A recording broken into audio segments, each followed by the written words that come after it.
र यसरी नै हामी चाहिँ होइन घुम्दै घुम्दै जाँदाखेरि चाहिँ होइन एउटा स्याटिस जग्गामा पुग्यो क्या। मान्छेले भन्छ नि आफ्नै जग्गा घुमिसकेको छैन, बाहिर बाहिर कहाँ जानु पुगो रहेछ क्या। यो जग्गा चाहिँ जङपनामा थियो होइन। अन्त त्यहाँनिर चाहिँ हामी कसरी पुग्यो, स्ट्यामिना चाहिँ यसरी भनेर चाहिँ यहाँबाट सोध्नुहुन्छ क्या।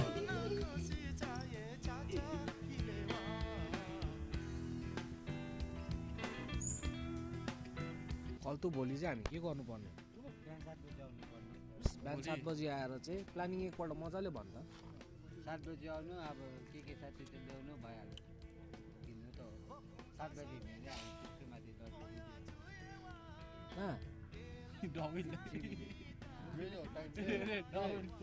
केटा यही हो नि टाइम बस्छु केटी बिहा गर्छस् भने चाहिँ अहिले हेरिरहेको पछि काम गरेर आएर सिधै हातमा झगाइदिइहाल्छ।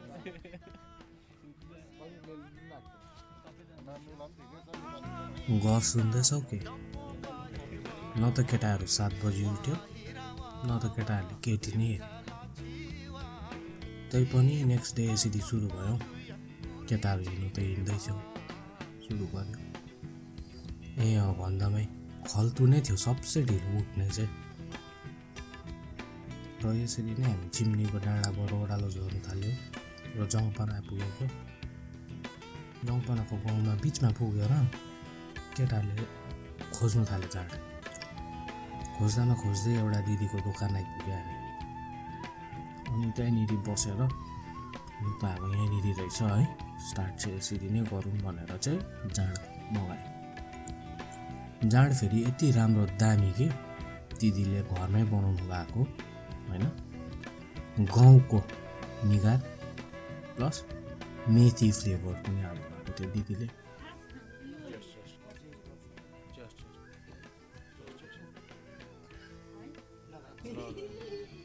र यसरी नै फेरि खाइसकेर फेरि हामी हिँड्नु थाल्यौँ।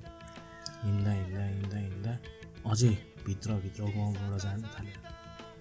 यति दामी बाटो थियो, यति दामी सिन, दिन पनि क्या मजाको देखिरहेको थियो होइन। त्यही माथि केटाहरू हल्का पनि खाइरहेको, मजा आउँदै थियो मजा आउँदै थियो। यति बेला मेलभिनले कुरा गर्दै थियो त्यसको बोजूको अरे कडा नपाएर कुनै के भन्दै थियो। यसरी नै हामी यसरी गफ गर्दै हिँड्दा मजाको अर्को भट्टी खोजौँ न भन्ने कुरा भयो। त्यति बेला चाहिँ आन्टीसँग इन्काउन्टर भयो क्या हामी। आन्टीले के भन्यो भन्दाखेरि चाहिँ यस्तो, अब आन्टीले खादिनँ भनेपछि पुरै सकिहाल्यो। र त्यसरी नै हामी फेरि अझै गाउँको भित्रभित्र हिँडेर जाँदा जाँदा जाँदा जाँदा त्यो अगाडि हिँड्ने भाइ देख्नुभयो, त्यो भाइ चाहिँ खल्तुको साथी रहेछ। खोइ कहाँबाट भेट्यो खल्तुले होइन। अनि त्यो भाइले हामीलाई गाइड गर्नु थाल्यो क्या। भ्यू देखिहाल्यो होला, स्याडिस नै छ। अनि यसरी नै हिँडेर जाँदैछ केटाहरू, गाउँको बाटो है, मजाको सानोबाट चिटिक्क गाउँ। त्यहाँबाट हामी पुग्यो फेरि अर्को एउटा बडाको घरमा। बडाको घर अति नै दामी। र यहाँनिर चाहिँ हाम्रो एउटा यस्तो इन्डिभिजुअलसँग मिटअप भयो जो मनको ओभरै राम्रो मान्छे हो। यहाँले स्वाट्टा पारेपछि अब के भन्नु छ यहाँको सुन्नु चाहिँ। स्वाट्टा पारेपछि त लु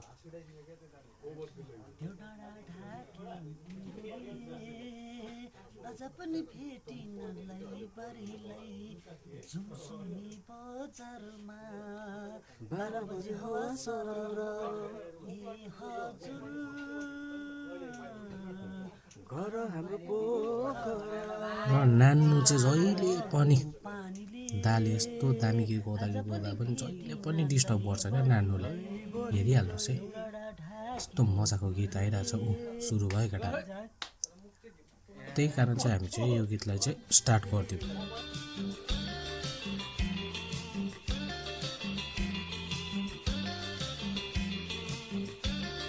यस्तो दामी भ्यू देखिरहेको थियो। यो चाहिँ बाटोको क्लिप्सहरू, दामी भिड, ओभरै सेटिस्फायर। यस्तो साइडिस हिमाल, यस्तो साइडिस पहाड, आफ्नै जग्गा घुमेर घुम्न सक्नुहोस् होला।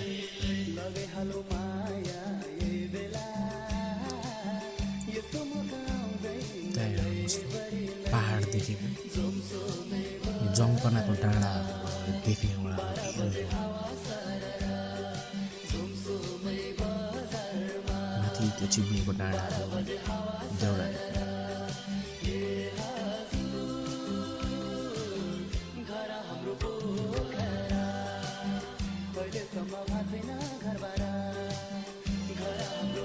र यसरी नै फेरि आउँदा आउँदा है नानुको सुरु भयो त्यहाँदेखि हो। त्यो दाजुलाई के भन्नु थाल्यो नानुले, लु तर त्यो दाजुले स्याटिस भन्दै क्या, सुन्नुहोस् है। फोनमा मात्रै सुन्नु भएर भने नि त हो त्यो फोनमा त अब हाम्रो पनि हुन्छ, फोन त हाम्रो पनि हुन्छ, तपाईँ पनि हुन्छ, इत्यादि हुन्छ। अल इन्डियामा इन्डिया दार्जिलिङ हो, इन्डियामा हुन्छ फोन त। मेरो इन्डियामा पनि हुन्छ फोन चाहिँ, इन्डिया दार्जिलिङै हो के भन्छ। फेरि अर्को नानुले एउटा रिक्वेस्ट गर्यो क्या गीत दा यो सुरु गरिदियो। केटाहरूको हल्ला फेरि सकिँदै नसकिने हल्ला छ केटाहरूको हो। त्यो अब सकिँदैन क्या केटाहरूको। त्यही माथि हातमा खट्टु पक्रेपछि केही सकिँदैन र दाजु सुरु गरिदिउ त लु। फेरि एकपल्ट स्वाट्ठै बनाइदियो दाजुले, त्यहाँबाट चाहिँ दाजुले सुरु गरिदियो।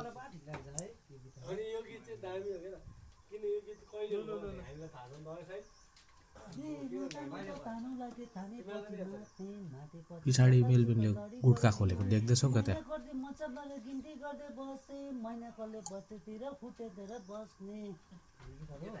न त दाजुले जाँड स्वाट्ठै बनाएपछि गीत जान्यो, न त नानुले धुनमा गीत गाउनु सक्यो यो गीत। र यसरी नै सुनिदिउँ त यो गीत चाहिँ कस्तो छ भनेर क्या। त्यहाँनिर अङ्कलकोमा खाइसकेपछि फेरि हामी हिँड्नु थाल्यो क्या। यसरी नै जङ्गलको बाटोमा है, निकै लामो त्यो बाटो, हामी त्यहाँ खट्टु खाएर टोल्लिसकेको थियो क्या। टोलेर यसरी हिँडेर जाँदै गर्दा चाहिँ के भयो,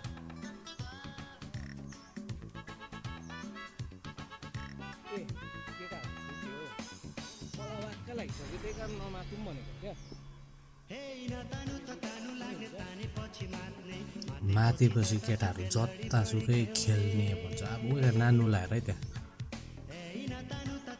देख्यौ बस्नु पनि नसक्ने भइसकेको छ। मलाई टेन्सन लागिसकेको थियो, हामी जानुपर्ने त्यो डाँडामा हो। र यसरी नै अझै हिँड्दै जाँदा त्यो हाम्रो क्या वाटरफल, जहाँ चाहिँ अकर्डिङ टु खल्तु यहाँनिर चाहिँ एउटा शिव भगवान पनि देख्छ भन्दैछ त्यो यता भित्तामा हो। मलाई चाहिँ थाहा भएन, त्यसले केदारनाथ कुन केहरूको कुरा गर्नु थाल्यो। मलाई थाहै छैन कहाँ हो केदारनाथ के हो होइन। यसरी नै फेरि हामी हिँड्नु थाल्यो ओह्रालो क्या। यस्तो स्याटिस थियो जग्गा। अनि यसरी नै हामी हिँड्दा ओह्रालो पुग्यो है। सिडी पुरा थियो। एक प्रकारले यो चाहिँ हेऱ्यो भने चाहिँ हाम्रो सर्टकट क्या, जुन चाहिँ अब फ्रम मानरी टु जङ्गपना गाउँ है, जङ्गलको बाटो सर्टकट रहेछ। अनि त्यो बाटो भएर हामी फेरि हिँड्दाखेरि चाहिँ त्यहाँबाट चाहिँ वाटरफल पुग्यो हामी क्या। यस्तो दामी वाटरफल थियो किनभने it's very rare, you don't get to see this kind of waterfalls every day in our place. Only during the monsoon times there will be waterfall, and this was during winters. Still, we got to have a very good look at this particular waterfall. And after that, we came back and it was pretty dark by that time. So, that's all.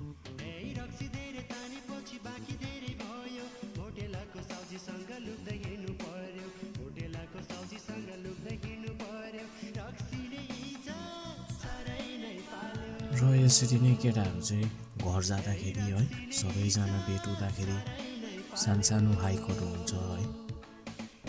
यसरी नै कोही कोही बेला हल्का झारसार खायो हिँड्यो घुम्यो। अनि back to where it all started during the winter. आगो ताप्दै डाँडामा बसिरहेको यस्तै नै छ क्या हाम्रो खरसाङको youth.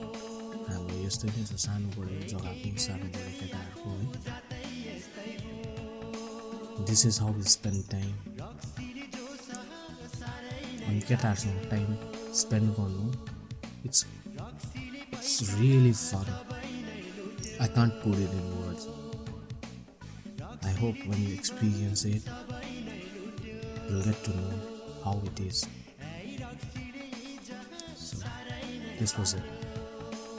Hope you liked the video. And yeah, I hope we can make this kind of hikes in the near future, or let's see when it happens.